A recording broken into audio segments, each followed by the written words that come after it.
আঁতৰা নাই শংকা দেওবাৰেহে মোদীয়ে ল'ব শপত নাড্ডাৰ বাসভৱনত মন্ত্ৰীসভা গঠনক লৈ ঘনে ঘনে বৈঠক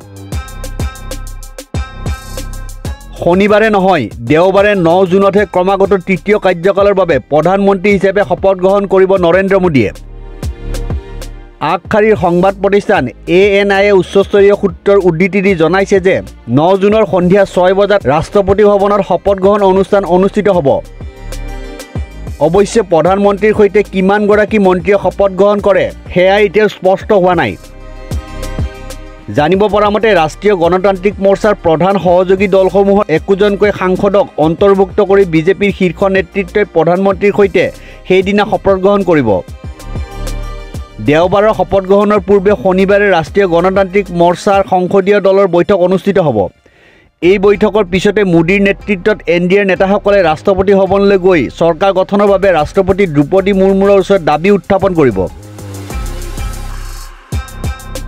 ইপিনে চৰকাৰ গঠনক লৈ আজি পুৱাৰে পৰা বিজেপি সভাপতি JP নাড্ডাৰ বাসভৱনত ঘনে ঘনে বৈঠকত মিলিত হয় বিজেপিৰ শীৰ্ষ নেতৃত্ব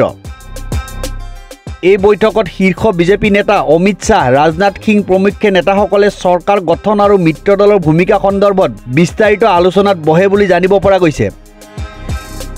এটা সূত্ৰৰ মতে NDAৰ নতুন মন্ত্ৰীসভাত বিদায়ী মন্ত্ৰীসভাৰ অধিকাংশ সদস্যই স্থান লাভ কৰিব আনকি সদ্য অনুষ্ঠিত লোকসভা নিৰ্বাচনত পৰাস্ত হোৱা স্মৃতি ইৰাণী আৰু ৰাজীৱ চন্দ্ৰশেখৰেও স্থান পাব বুলি কোৱা হৈছে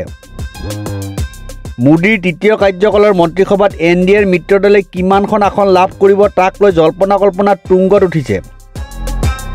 মৰ্চাৰ সহযোগী দলসমূহৰ সাংসদৰ সংখ্যা 53 গৰাকী সহযোগী দলৰ সৈতে আলোচনাৰ দায়িত্ব ন্যস্ত কৰিছে বিজেপিৰ তিনি শীৰ্ষ নেতা ৰাজনাথ সিং অমিত শাহ আৰু JP নাড্ডাক